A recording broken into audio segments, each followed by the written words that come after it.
Halo para pendengar horor semua, selamat datang kembali di Malam Kelabu. Kali ini saya akan menceritakan tentang kisah yang berjudul Kos Berhantu. Dan kisah ini ditulis oleh akun bernama Karina Puspasari.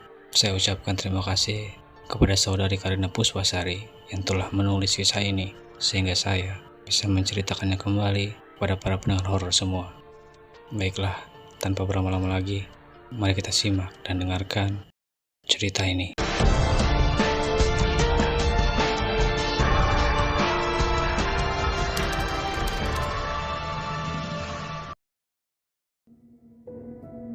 Perkenalkan, namaku Dita.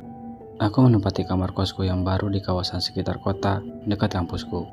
Biaya per bulannya agak sedikit mahal. Ya, tentu saja karena dekat dengan kampus. Ruangannya nyaman untuk ditempati mahasiswa sepertiku. Ruangan itu dicat dengan warna hijau. Kamar itu berukuran 3x3 meter persegi. Ada satu tempat tidur, beserta bantal dan gulingnya. Satu lemari plastik, satu set meja belajar, dan juga tentu saja ada kamar mandi. Aku segera menata baju-bajuku, perlengkapanku, memasang spray untuk tempat tidur, dan meletakkan buku-bukuku di rak meja belajar. Setelah selesai, aku istirahat sebentar sambil membuka laptopku dan menyalakan musik kesukaanku. Tidak lama kemudian aku tertidur. Sesaat setelah aku tertidur, aku melihat ada orang yang berjalan masuk ke kamarku menuju kamar mandi. Aku tidak melihat wajahnya. Dia memakai baju warna serba merah. Kulitnya putih sekali. Saat aku terjaga, kemudian aku bangun. Aku kemudian menuju kamar mandi untuk melihat orang tadi. "Hei, siapa yang di dalam?" kataku sambil berteriak. Tidak ada jawaban. "Hei, siapa yang di dalam?" kataku agak sedikit marah karena ada orang yang tanpa izin memasuki kamarku. Namun tidak ada jawaban lagi. Kali ini terdengar suara keran menyala. "Aku akan mendobrak pintu ini jika kau tidak menjawab," kataku sambil berusaha membuka pintu yang terkunci itu. Kali ini aku benar-benar akan mendobrak pintu ini. Entah yang ada di dalam laki-laki atau perempuan, aku tidak peduli. Urusan nanti dimarahi ibu kos karena merusak pintu kamar mandi itu masa bodoh. Aku sudah merasa jengkel sekarang, dan pintu kamar mandi berhasil aku buka. Tapi aneh, tidak ada siapa-siapa di dalam. Kemana orang tadi pergi? Di sini tidak ada jalan keluar selain pintu ini. Apa aku yang salah terhadap pandanganku tadi? Nggak salah kok. Keran juga menyala seperti habis dipakai oleh seseorang. Lalu siapa orang tadi? Kemana orang itu pergi? Sesaat angin berhembus pelan menyapu bulu kuduku hingga berdiri. Aku merasa takut. Apa yang terjadi di sini? Mbak, lihat orang masuk ke sini nggak? Pakai baju serba merah. Kulitnya putih banget, tanyaku pada penghuni kamar kos lain. Enggak kok, semuanya tadi pada tidur siang. Nggak ada yang keluar kamar atau berjalan di sekitar sini, apalagi masuk kamarmu. Beneran, Mbak? Rasa takut mulai menyelimutiku. Iya beneran lah. Tadi yang di luar cuma kita bertiga. Kita agak lagi bengong. Ada apa sih? Nggak apa-apa kok, Mbak, kataku. Aku menyeruput kopi panasku sambil berusaha melupakan kejadian tadi. Kuputuskan Ruri sahabatku untuk datang menemaniku sekarang. "Dit, lo kenapa sih kok murung gitu?" tanya Ruri. "Gue mau cerita sesuatu sama lo," kataku sambil duduk di tempat tidur. "Lo mau cerita apa?" tanya Ruri. Kemudian aku menceritakan semua kejadian tadi. Setelah selesai, wajah Ruri tampak seperti sedang memikirkan sesuatu. Kemudian dia tertawa ringan dan mencubit pipiku. Dita, lo tuh ada-ada aja. Mungkin lo lagi kecapean kali, makanya jadi kayak gini," kata Ruri. Tapi kerannya beneran nyala kok, kayak habis dipakai," jawabku yang tidak setuju dengan pendapat Ruri. "Udahlah Dit, lo tenang aja. Masa ada setanis yang bolong?" Aku tersenyum kecut. Perkataan Ruri memang ada benarnya. Aku merasa sedikit lebih tenang dan lega. Setelah itu, aku dan Ruri memutuskan untuk berjalan-jalan di pusat kota. Benar-benar membuatku melupakan kejadian di kos itu. Malam harinya, badanku terasa capek sekali. Aku kemudian mandi untuk menyegarkan badanku. Kemudian aku menyalakan laptopku sebentar dan mengirimkan email kepada saudaraku. Karena lelah, aku putuskan untuk tidur. Aku mengunci pintu kamarku supaya tidak ada orang yang masuk.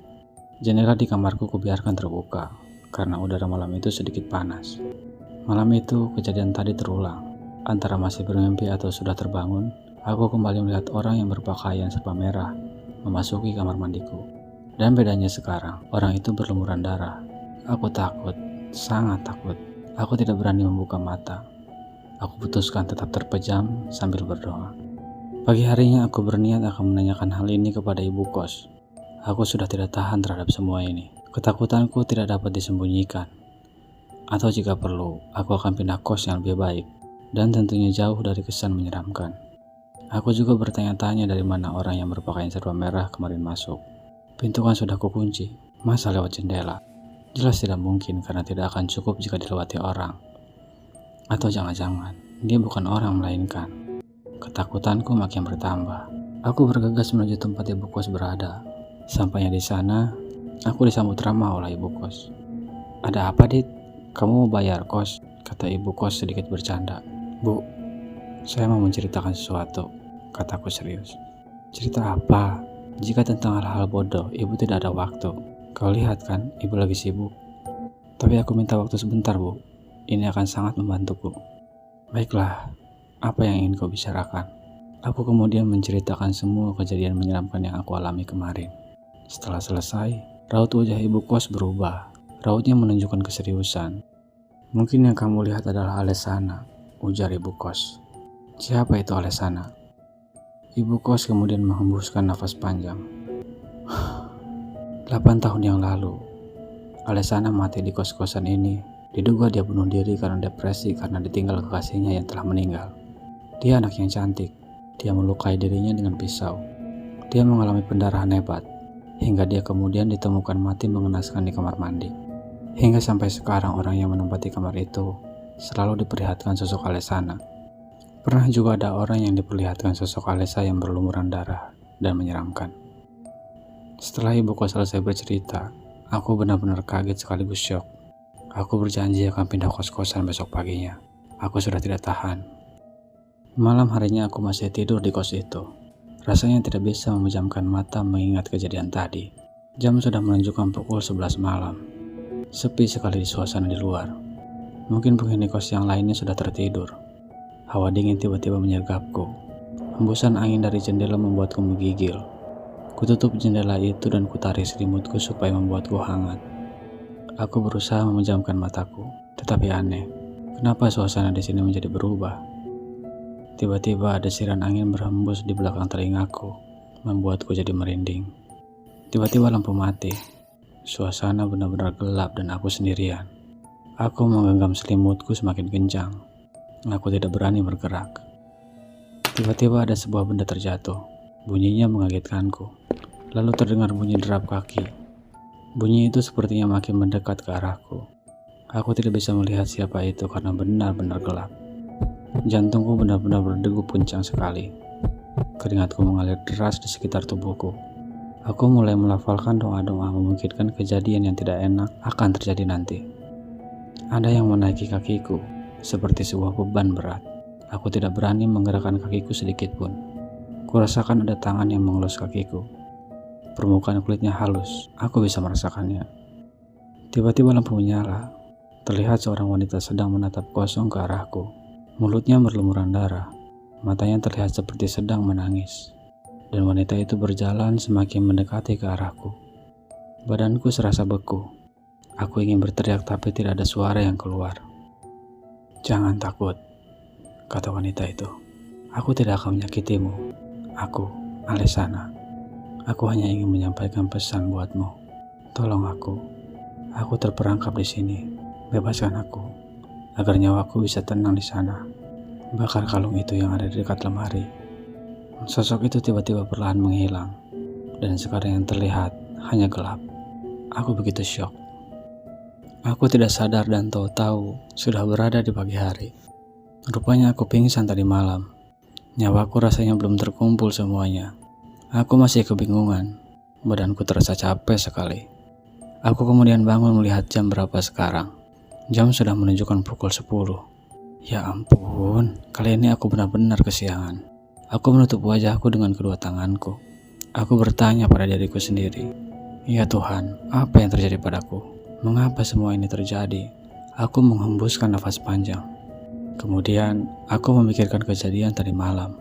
Wanita yang aku lihat kemarin malam adalah Alesana. Wanita itu membicarakan tentang nyawanya yang terperangkap di dunia nyata. Dia ingin aku membebaskannya. Dan dia juga membicarakan tentang kalung. Dia menyuruhku untuk mencari kalung dan kemudian membakarnya. Aku bertanya-tanya, ada apa dengan kalung itu? Kenapa dia ingin aku membakarnya? Tapi aku tidak peduli. Yang terpenting sekarang adalah mencarinya dan menemukannya, lalu membakarnya. Dan kemudian dia akan terbebas, nyawanya menuju alam sana. Dan aku, tentu saja supaya hidupku tidak diganggu lagi oleh makhluk halus itu. Sudah berjam-jam aku mencari kalung yang dimaksud Alesana. Lemari pakaian sudah aku geledah. Isinya aku keluarkan semua. Aku cari-cari di sekitar lemari juga tidak ada. Aku bingung, lemari mana yang disebut Alesana? Susah sekali mencarinya. Aku memikirkan pesan Alesana lagi. Tiba-tiba, sesuatu terlintas di pikiranku. Kurasa aku sudah menemukan jawabannya. Apa mungkin benar? Jantungku berdegup kencang. Aku sudah sampai di gudang kos itu. Semoga firasatku benar.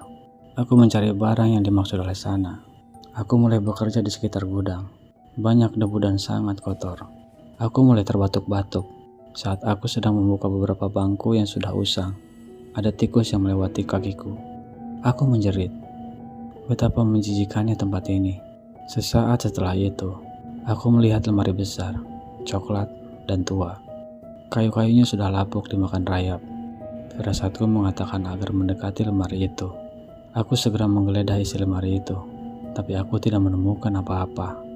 Hanya ada kertas koran yang sudah lama. Tiba-tiba, ada sebuah bola terjatuh dan menggelinding ke arah bawah lemari itu. Aku membungkukkan badan untuk mengambilnya. Tapi ketika sampai di bawah, aku tidak lagi menghiraukan bola tadi. Perhatianku tertuju pada kotak coklat yang terlihat bersih. Aku memungutnya.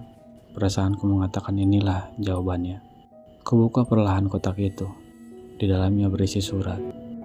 Aku membaca surat itu yang isinya adalah, kepada Alesana yang kusayangi, dari kekasihmu. Alesana, aku benar-benar merindukanmu.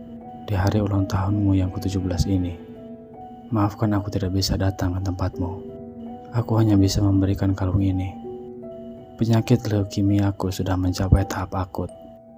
Aku tidak mampu untuk berjalan lagi. Maaf jika sudah mengecewakanmu. Kurasa ini yang terakhir dariku. Aku mencintaimu. Pada akhir kata terlihat bahwa tulisannya berubah menjadi tidak karuan. Aku mendeskripsikan bahwa kekasih Alesana saat menulis kata terakhir itu penyakitnya kambuh, sehingga kesusahan untuk menulis. Jadi begitu jawabannya. Alesana merasa tidak bebas karena surat dan kalung yang diberi kekasihnya ini. Di kotak itu terdapat kotak kecil lagi berwarna biru tua. Aku membukanya. Ada sebuah kalung berliontin huruf A, berwarna perak dan mengkilat. Benar-benar cantik. Tapi aku harus segera membakarnya. Dengan cepat, aku melumuri kalung itu dengan minyak tanah, kemudian membakarnya. Setelah 3 minggu kejadian itu, hidupku terasa tenang. Tidak ada gangguan dari makhluk halus lagi. Aku sudah melupakan kejadian itu. Mungkin Alesana sudah tenang. Tetapi suatu ketika pada malam hari saat aku sedang tertidur, aku terjaga lagi. Aku melihat bayangan Alesana tersenyum ke arahku. Dia tampak seperti sedang mengatakan sesuatu padaku. Terima kasih, sampai jumpa, ucapnya. Alesana melambaikan tangan bersamaan dengan itu. Bayangannya Alesana menghilang. Aku tahu Alesana benar-benar tenang sekarang. Tamat.